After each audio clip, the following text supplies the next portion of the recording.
Good morning everyone and welcome to another RF Crypto video. Today's markets are doing significantly better than they were yesterday. The markets are up by almost 5%, basically erasing the losses that plagued the market yesterday. Markets are back up and the global crypto market cap is at 1.89 trillion, recovering about 40 billion. Bitcoin up by 4.52%, Ethereum by 4.78%. We do see Luna up by almost 17%. And this is due to the fact that UST, which is Luna's stablecoin or Luna-backed stablecoin, has become the third largest stablecoin in the world. Since November 2021, it has grown by a massive 520%, which is 5x in terms of its market capitalization. And because now it's within the top 3 stablecoins in the world, it's now become sort of like a big player in this space, and it gives a lot more credibility to Luna with the investments going on in the Terra ecosystem, and with Do Kwon very much focused on expanding the Terra network with a lot of interesting safety mechanisms in place, such as the purchasing of $10 billion worth of Bitcoin in order to back its UST stablecoin reserves. So this gives a lot more credibility to Luna and the Terra ecosystem, hence why we have seen this pump. Rest of the market, everything is green, everything is looking good. The markets are happy today. Looking at the price of Bitcoin, it was trading between $38,000 and $40,000, the support and resistance levels respectively. But now you see this massive green candle, which brought the price of Bitcoin above the $40,000 resistance level, which is now the new support level. And it's now trading between this and the $42,000 level, which is the new resistance level. So yesterday we saw a drop of about 4% as well. The markets reacted negatively to macro factors such as the fears of higher inflation, the fears of lower economic growth, and the fears of an escalating conflict in Eastern Europe, which caused the markets to overreact and drop below the $40,000 support level.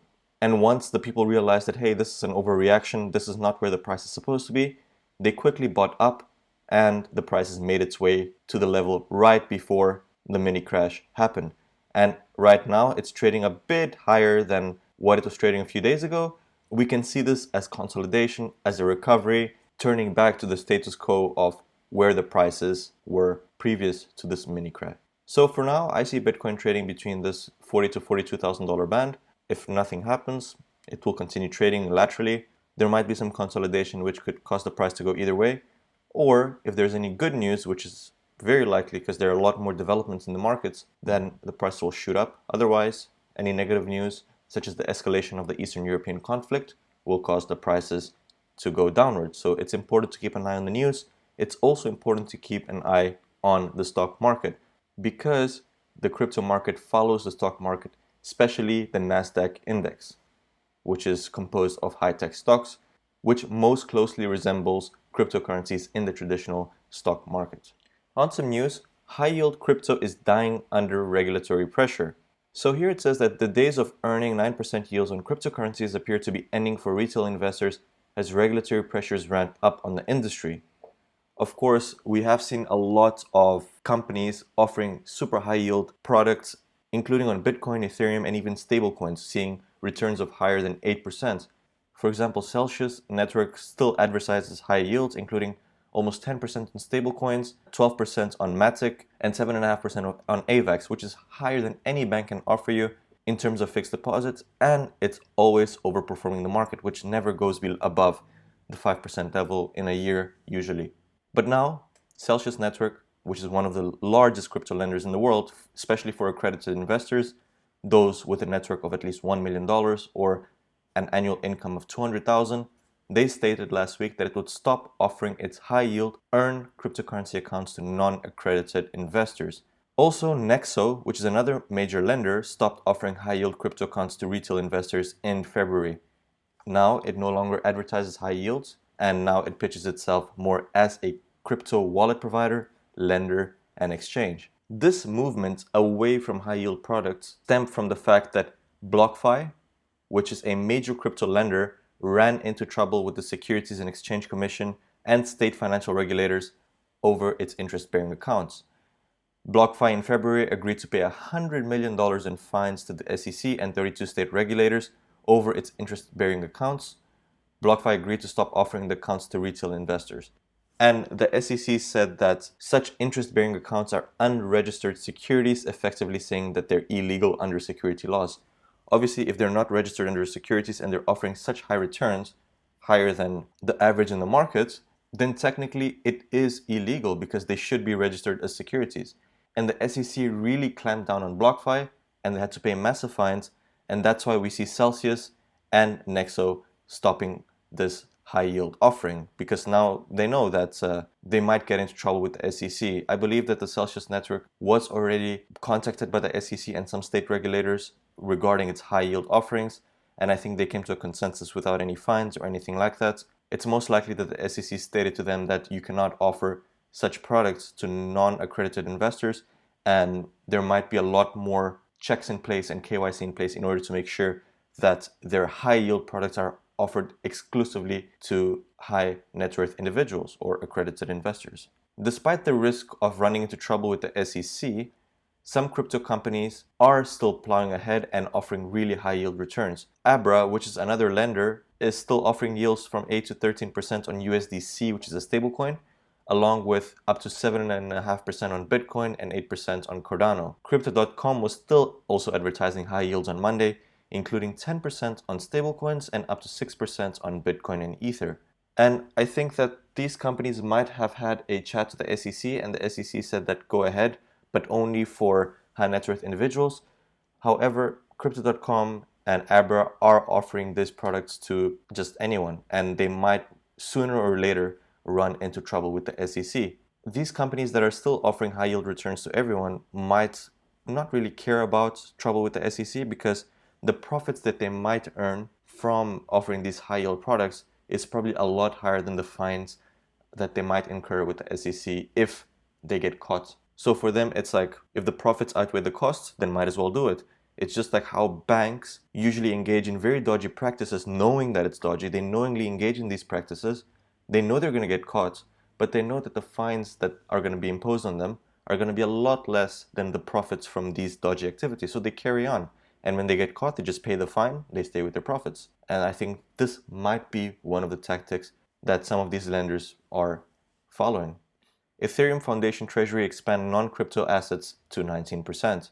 So the Ethereum Foundation released a report detailing how its 1.6 billion treasury consists of mostly Ether, with a surprising 18.8% in non-crypto assets. So if we look here, 80% of what's in their treasury, it constitutes of Ether, 1.3 billion, non-crypto assets and investments, 18.8% at 302 million, and other cryptocurrencies, most likely Bitcoin and stablecoins, is at 11 million. They increased their non-crypto holdings significantly to 18.8%, and they said that they did this because it's meant to provide a greater safety margin in an effort to protect it against a downturn in the crypto market. And this makes perfect sense because we know that the crypto market is highly volatile. We know that the crypto market, whenever it goes down hard. So it only makes sense for the Ethereum Foundation to protect itself against these big price changes by investing in less volatile and safer assets such as stocks. If they have a proportion of their portfolio in those assets, then when the crypto market goes down, at least they have a cushion and their loss is minimized. Let's say that the crypto market goes down by 8%, but the stock market goes down by 2%. So their net portfolio might go down by 5.5% instead of 8% if all of their assets were in cryptocurrencies. Andre Cronje, who is the former Phantom Foundation technical advisor and Yearn.finance founder, says that there is a necessity for regulation ahead of crypto's new era. He stated that crypto culture has strangled crypto ethos. He has a disdain for crypto culture, but a love for crypto ethos. And he explained that this type of culture prioritizes wealth, entitlement, enrichment, and ego, and has suppressed the principles of self-sovereign rights, self-custody, and self-empowerment, which is the main ethos of crypto. He also warned that if the culture continues down its current path, it will become the Badlands, where unknown wallets lurk in the shadows. And he is right. We have seen a lot of individuals that have become extremely wealthy because of crypto, putting wealth, entitlement, enrichment, and ego ahead of everything else. They're willing to trample on other people in order to make themselves wealthier, even though they're already super wealthy. They focus on products that will give them money. They focus on rug pulls, They focus on partnerships that are quite dodgy and usually lead to losses to their fans or followers, all at the expense of them in order for them to enrich themselves. And this is where Andre Cronje is coming from. His proposed solution for this new age of blockchain economy is regulation, and he's right. We need regulation in order to bring some peace in an industry which is mostly anarchy. And using the analogy of a parent trying to protect a child, Cronje believes that legislation is the best way to stop the crypto community from sticking its fingers into an electric outlet. And I couldn't have put such a thought into better words, because legislation will stop the crypto community from imploding, from so much ego, from so much entitlement, from so much greed. And because there is no limit to greed, there is no saying what people might do. So he's just saying that we need regulation to control what can and cannot be done, so that we protect not only the companies in the space, but the individuals that are in the blockchain and the crypto universe, or their clients, from getting duped, from getting misled, and ensuring that it is a conducive environment for everyone to benefit. However, he concluded his post with a more optimistic tone, where he expressed his excitement for a future driven by trust and not trustlessness nor greed. So despite the fact that at the moment it's sort of like heading to the Badlands direction, there is some hope, because regulation is coming. There will come a time when the people in the industry won't be able to do whatever they want, and it is just a matter of time before we have a set framework detailing how the industry should operate. And exciting, very exciting times ahead, because this will bring a lot of institutional money into the crypto space, and this is what we're going to speak about next. So what is driving institutions to invest in crypto? Well, out of the 80% of top 50 hedge funds in the world, they're all embarking on some sort of crypto journey, such as starting a trading desk or investing in crypto native firms run by 25 to 30-year-olds that know how to extract alpha from crypto markets and manage risks. And according to a study last year, this is in 2021 by the way, 70% of all surveyed financial institutions, which includes hedge funds, which includes some banks, and which includes asset managers, plan to invest in crypto in the next year, while 90% said that they plan to do so in the next 5 years. And the reason why is obvious. Bitcoin has returned more than 100% a year on average for the last 10 years, compared to around 10% on equities in the US. So obviously people will want to invest where the money is. And another reason is that crypto can fix the plumbing of the financial system worldwide, starting with eliminating expensive fees from banks. So banks and financial institutions have a stranglehold on financial products, so they can afford to charge high fees, because it's basically an oligopoly. It's basically a thin-veiled oligopoly. So there are very high fees. Just try buying a stock. Try engaging any financial transaction, and you'll see the list of fees that you need to pay. With Bitcoin and with crypto, you have minimal fees. However, there is another side to this. Some institutions don't feel 100% comfortable with investing in crypto, because there are some jurisdictions with high liquidity for crypto that don't always have the regulation to back them. For adoption to increase, we need an institutional infrastructure, meaning KYC, AML, which means financial transparency, cybersecurity, and all the things that the clients care about. And this is what I've been saying for months. We need regulation to bring this framework to the industry in order to allow institutions to come in.